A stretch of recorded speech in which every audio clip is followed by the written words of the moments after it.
What's going on, everybody? Welcome back. FantasyTeamAdvisors.com, bringing home the bacon, MLB DFS video. I know we haven't had an MLB video in a minute. It's really hard to do it with one game. A showdown for baseball is completely different than it is for NFL. But we are back. We have 2 games today, and then I believe it's 1 game every day until Thursday. So if everything works out, Thursday I will have another video. So any day there is at least 2 games, we'll obviously have lineups, we'll have a video, we'll have everything for you. So if you have not been with us before, if you like this video, leave a comment and are a subscriber to the channel, and this video gets at least 50 likes, you have a chance to win a free week of DFS content. That includes MLB, NBA, when that comes back next week. Very excited about that. NFL, PGA, MMA, and NASCAR as well. So that is if any video gets 50 likes. If any of our videos get 100 likes, you have a chance, and you leave a comment and you are a subscriber, you have a chance to win a free month of DFS content. 125 likes, you have a chance to win a free year, and any video at all gets 150 likes, you have a chance to win a lifetime pass. On top of that, if anyone is interested, we have 7 coupon codes left. If you go to FantasyTeamAdvisors.com and hit the FTA Plus, hit the year subscription, normally $199. If you use the promo code Thursday, all one word, all capital letters, you will get a year pass for $75 instead of $199. 7 coupon codes left. While supplies last, first come, first serve. Let me get the website up real quick. Okay, so like I said, FantasyTeamAdvisors.com, hit the FTA Plus button right here. It'll take you to the packages that we have. So we have a month for $24.99. That's 1 month for $24.99, or you can do the yearly pass. Use the promo code Thursday, all one word, all capital letters. You get this instead of $199, get it for $75 while supplies last. And as you can see, just going through, we have MLB, MMA, NASCAR, NFL, PGA. We will have NBA when it starts. I need to get everything up and running there. And if you look into it, like MLB, we have a ton of information there that helps you out. We have our MMA, our NASCAR, NFL, which we do throughout the entire week. We have a lot of videos there for you. So if you're new to the channel, you've never seen us before, go check us out. Go check our other videos out. I already have a Monday Night Football breakdown video out for you for a showdown. If that's something you're interested in, we're definitely going to continue with that. So today with 2 games, 4 teams, we're going to break it down. We're going to look at it. We're going to have prop bets back for this. A lot of our prop bets hit for for football this weekend. It was a very good weekend overall, and we're very excited. So that being said, let's just take a look. We've got the Rangers at the Astros as game 2. We saw the Rangers blank the Astros on Sunday night. And just a great pitching performance from Monty, and then a great catch in left field to double off Altuve, who didn't have great base running. So now we've got these 2 teams. They obviously being in the same division, being in the American League, they faced each other this year. And we'll look at that. So we got Eovaldi versus Framber Valdez. So just looking career-wise, Eovaldi has faced the Astros, 162 plate appearances, has a 16.7 K percentage, 313 batting average against them, 9.3 K walk percentage. Framber Valdez, on the other hand, 206 plate appearances, 18.4 K percentage, 8.7 walk percentage, and a 251 batting average there. Now, let's just look at the BVP. I know there are some people out there that believe in BVP. There's some people out there that say, no, thank you for BVP, which is completely fine. I understand that. But we'll just take a look real quick, because with 2 games, you don't have a ton to go off of. So just looking at the batters that have had success in the past in their career against Eovaldi, Jose Altuve, 11 for 38, 2 doubles, 5 home runs, struck out 5 times. So it's got a 289 batting average, 737 slugging, 444 WOBA against Eovaldi. Now, we know maybe, and this is crazy, this is the thought process, but Altuve's probably very just down on himself for his terrible base running, not tagging back up around the base, getting thrown out. Comes out here. We know Altuve. He's at home. Wouldn't be surprised if he hits a home run first at bat. That's just who he is. And he has good numbers against Eovaldi. And we're going to dig into everything. So you got Bregman, 8 for 19 with 3 doubles and a home run. I mean, he's batting .421. Michael Brantley, 3 for 17, does have a home run, though. Abreu, 2 for 11, has a home run, but that's .182 batting average. Yordan Alvarez absolutely demolished. I'm always scared when he comes up against a righty or a lefty. Didn't do anything against Monty on Sunday night, but look at these numbers. 8 for 11, 3 doubles, 1 home run. So, again, it's 11 at-bats. It's 8 plate appearances. I understand that. He's batting .727, does have a home run, has 3 doubles. So 4 of his 8 hits, so 500 batting average of his hits are extra base hits. I mean, Kyle Tucker, 4 for 14 with 2 doubles and a home run. You got Jeremy Pena, 2 for 5 with a home run. Like, there's a lot of home runs that have been hit against Eovaldi. Now, for whatever reason, I understand Martin Maldonado, 5 for 15. For whatever reason, they did not have Yernier Diaz, going against a lefty Sunday night. Absolutely no idea why. Maldonado is a great defensive catcher, a terrible hitter. He was going up against a lefty. We could have had Diaz. Diaz has hit lefties well this year, wasn't in the game. For whatever reason, I get that. Just a little bit confusing on that. That being said, will the momentum of Eovaldi continue? Will the momentum of the Rangers continue to go undefeated in the postseason? We'll see.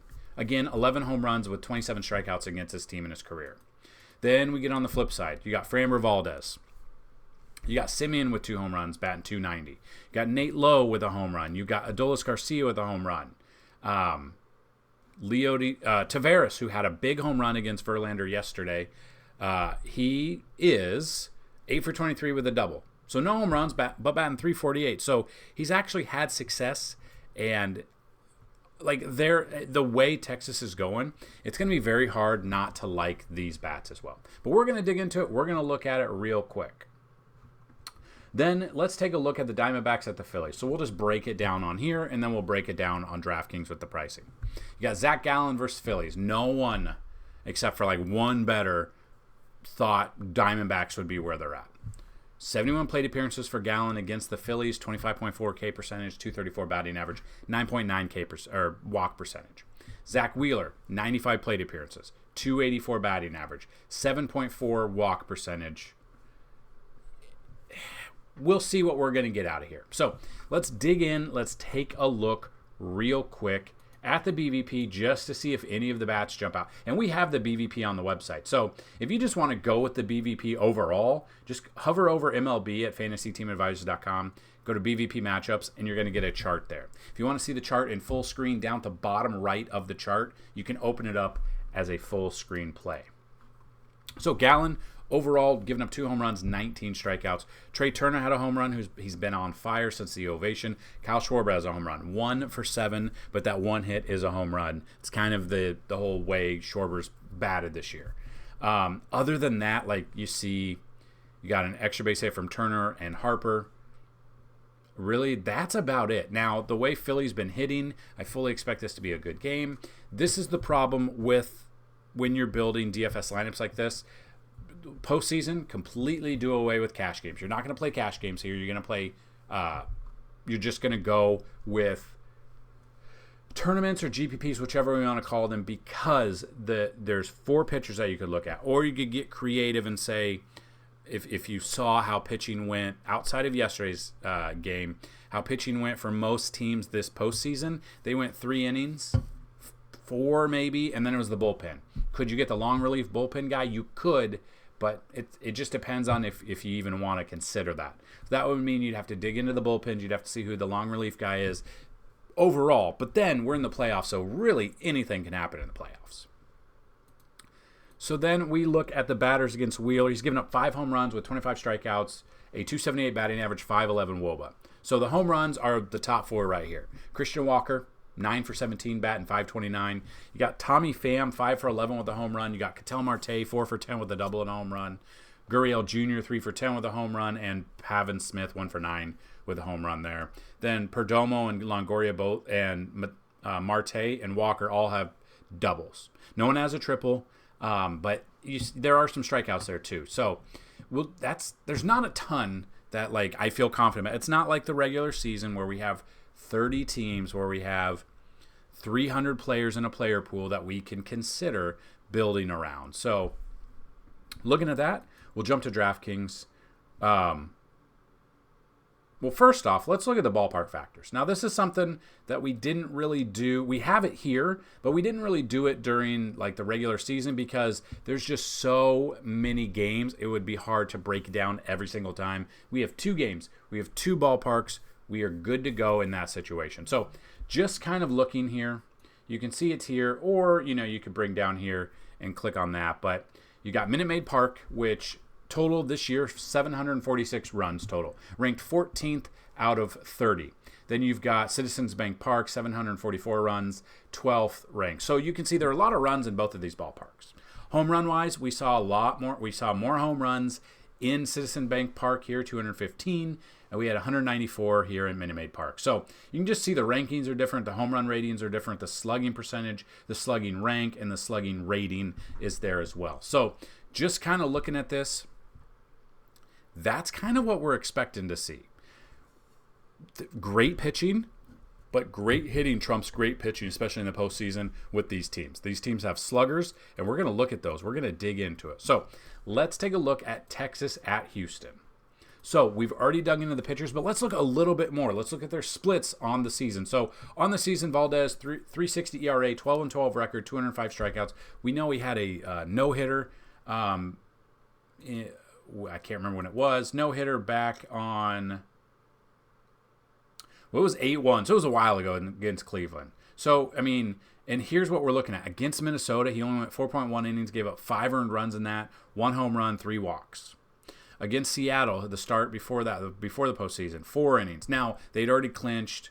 They were going to the postseason. So that's kind of what we're looking at. It's been over a month. Almost a month tomorrow, since he's gone over 5.1 innings in a game. So maybe he's on a short leash. Maybe he threw too many pitches this year. Maybe he's fatigued a little bit. If he gets behind early, he could be taken out early. At 8,200, I definitely could see that. So then we look at the numbers. Splits-wise, he's faced the Rangers 3 times this year. Total of 16.2 innings, 8 earned runs, 12 runs, 8 of them earned, 2 home runs, 8 walks, 12 Ks, averaging only 11.1 fantasy points per game on DraftKings with a 4.32 ERA. Now, people are going to see, oh, it's Framber Valdez. He's amazing. He's actually gotten hit pretty hard by Texas this year, which I would not be surprised if that happens again. Texas is a really good team this year. And then Eovaldi here, we look at his game log. Well, 3.43 ERA, 14.5. We know he was hurt for a while. He was hurt for almost a month and a half. Came back and then short leash was in here, and then his last 2 playoff games. Playoff Nate is absolutely nasty Nate. Don't care who he's going against. He went against Baltimore, which they were a very good team this year, 28.8. They went against Tampa Bay, which were a really good team as well, 6.2 innings, 1 earned run, 8 Ks. That's kind of what I feel like we might see today. So we've got Eovaldi. He's faced Houston twice this year, 8.1 innings, had 1 win, 1 loss, 4 earned runs with, did have 5 walks, had 6 Ks. I think that's going to be up. Just playoff Nate is way different than regular season Nate. And I feel like that if he gets the run support, he could shut Houston down again and put him 0-2, which would be nuts to see. So I really do like Eovaldi here. And then hitters-wise, like I said, Seager against the lefty, I really don't care. Let's just look at both teams first. So let's just look at Texas bats first. Seager against the lefty, I'm very okay with. And then Simeon against the lefty, I'm good with. Adolis Garcia hits lefties very well. Evan Carter, if he's in there, he should be after saving the game the other night. I could see him in there. Mitch Garver hits lefties very well. He would be a cheaper option for catcher. So yeah, those would be the ones I'd look at for Texas. Taveras, if he's in there. And it will really depend.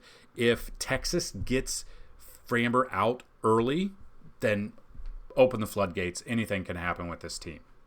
Houston bats that we look at, obviously Alvarez has great numbers against Eovaldi. He's very expensive. He's averaging 10.3. Altuve, maybe he comes back with a, chip on his shoulder, buzzer on his shoulder. Get that off because he didn't run the bases like you're taught when you're 4. Kyle Tucker hits lefties or righties well, so I like him. Bregman I'm okay with. I'm not in love with Bregman here. Abreu, kind of the same thing. Brantley doesn't have good numbers here. Don't know if he's going to be in. That's definitely something to see if he is in there as well. But I do like Texas bats a little bit more than I like Houston bats. And then we take a look at Arizona at Philly. So Zach Wheeler going in here. Game logs, really couple of good games in the playoffs so far. Splits-wise, he's faced Arizona twice this year. 1-1 record, 12 innings pitched, 12 hits allowed, 5 runs, 4 of them earned, 2 home runs, but he does have 10 Ks. Averaging 17.3, which basically is 0.1 less than what we'd like. So if you've been with us before, you know that we're looking for 2 times value. So meaning 8,700, we're looking for 17.4. 17.3 is good enough for me when we look at that. I don't know, like, in my mind, I just don't think that Arizona has what it takes to beat this Philly team. But I honestly didn't know. I didn't know that Arizona had what it takes to make it this far with the record they had with the teams they were supposed to go up against. So that's what's kind of crazy. Nothing has been what it seems in this playoffs, and I'm here for it. I'm absolutely here for it. I think in my mind it's going to be the Rangers versus the Phillies in the World Series, and then I don't really care who wins. My team's out. I was rooting for them. I was rooting for the Braves, but it doesn't matter to me. I think Zach Wheeler is in a great spot at 8,700 going up against Arizona. Splits-wise, like I said, he's had success against them. His numbers look good against them. But then we got Zach Gallen. Looking at the splits here, he's got a 3.46 ERA, 228 strikeouts. His middle of the pack here hasn't hit value, though. That's the problem. Has not hit value in the playoffs here. He struck out 4 batters each time. 6 innings, 1 start, 5.1 his last start. That's what scares me a little bit. He's only faced Philly once this year, 5.2 innings, 2 earned runs, 3 Ks. Not a lot of strikeouts. Could he win the game? He could win the game. But obviously, fantasy baseball, strikeouts are key. So that's kind of what I'd look at. I don't know if I want anything to do with Gallen here. When I look at the pitchers, I think it's Wheeler and I think it's Eovaldi. And that's the highest price guy and the lowest. But again, it's the playoffs. There's 4 pitchers. They're right next to each other. So like you could go a Wheeler, you could go Eovaldi. And then what bats make sense to you? Do you want Real Muto against Gallen? Probably not. Do you want Mitch Garver against Valdez, a lefty? I think I do. I think I'd go with Garver. First base, obviously Bryce Harper against Gallen. Bryce Harper against a righty. Playoff Bryce has been so good. So good for baseball, for himself. Like, he's so much better in the playoffs, it seems. Like, had a down year. The Phillies had a down year. He's been raking. If we just look at Harper, if it'll load, maybe. Game logs. 2 home runs against Atlanta. A home run against Atlanta. Like, he's hitting well. He has those games where 1 for 2, they won the game against Atlanta. 1 for 4 with a run, a walk, and a K right there. That's kind of what we're looking at. So what we're seeing is he's expensive. He is expensive. I will give you that. You've got him only at first base. He's the most expensive first base guy. But against Gallen, I don't mind him. If you look at these, since I'm going Wheeler and Eovaldi, Harper makes sense, kind of where we're at there. So, again, you're still averaging about 4. It is going to get harder when you get the batters that you want. With Eovaldi, Altuve's there. You don't really want to go a batter versus your pitcher. You can go one off if you think, say Eovaldi strikes out 20, but he gives up 2 bombs to Altuve. You're still going to get a ton of points for both of them. Not saying that's going to happen. Bryson Stott, a lefty on righty matchup here. Stott you look at his game logs, didn't do a couple of times, but other than that, the first start had really good. Obviously, he had that grand slam. A cheaper option at 3,800, he allows you there. That's probably where I'd go with Bryson Stott. Shortstop, Seager against Valdez. I love his numbers. It's hard to look at that. Trey Turner, I'm okay with. You've got Perdomo against Wheeler, which I wouldn't use. Sosa, if he's in there. Again, we kind of got to wait because we don't know if it's going to be Sosa. We don't know who's going to play. But then you can see that it goes Perdomo, and then it drops off because they're not there. They're not playing. They're not on they're not on the roster. That's another thing. Make sure they're on the roster when you're building your lineup. So do you want to go Perdomo? Do you want to go Pena, Turner? Like if you go Turner, it's looking like a Philly stack, and I'm okay with that. Obviously, Alvarez has good numbers. If we look, let me bring this up real quick. So like I said, we have BVP on the website right under MLB, and that brings you into a page, and then you can open it up, which I did here. So then you want to go back and forth. Do you want to go who's got the best? So we go down here to outfield. So if you want to just look who's got the best average, Tommy Pham against Wheeler, 5 for 11 with 4 doubles and a home run, 4 walks, 2 strikeouts. So not bad. Harper against Gallen. He's first base and outfield, but on DraftKings he's only first base, so you could look at that. So obviously I already have him there. You've got, it just really depends on what we're looking at here, what we want to bring to the table, what we can afford. So if this is the way we go, it's 3,800. This is what I'm saying, like, play light with the playoffs. When you're building your lineup, it's going to be hard to build your lineup the way you want with the pricing the way it is. So if you don't go with shortstop, let's say we go to shortstop, who's had success? There's not a ton. There's really not a ton. Pena against Eovaldi, 2 for 5 with a double, a home run. I mean, he's going to be there, but will he, depending on the pitching you take. So it's going to be hard to craft a lineup that you like, that you feel confident about, because there's not much pitching to go off of, and then depending on how you build it out. So let's say you don't go Harper with first base. Let's say you save money, and you go... That's my problem. Is Hoskins, did he make it? Nope, he did not make it yet. He could make it if they go to the World Series, I read. So not 5,200. Let's say we go Nate Lowe. Let's just say we go Nate Lowe. That's 2. Then you can still average 4,400. That brings us to third base. If you want to go here, you want to go to third base. Josh Young. Okay, so maybe we have a Texas stack. Then shortstop. We go shortstop. Like I said, depending on where you want to go with shortstop. Pena against your pitcher, I'm okay with. I don't love it. Perdomo against your pitcher, I don't love it. That brings us Seager or Turner. If we went with Seager at 6,300, that only brings us 3,900. Outfielders, it's really hard to build a lineup through there that you even feel confident about. But then, again, just kind of depends. Maybe it's Rojas. Maybe he plays against Gallen. So let's put Rojas there, okay? That brings us to 4,400. That is a Philly of, there we go.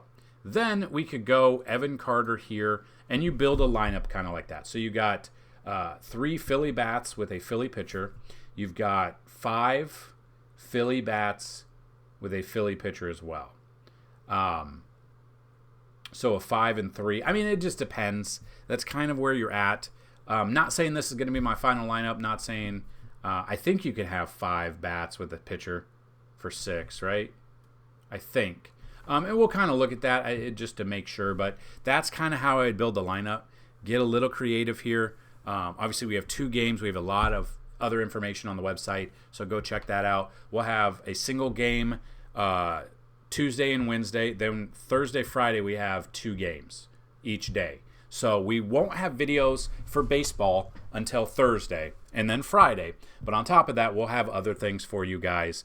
NFL is obviously kicked off. We're going to start ramping up NBA.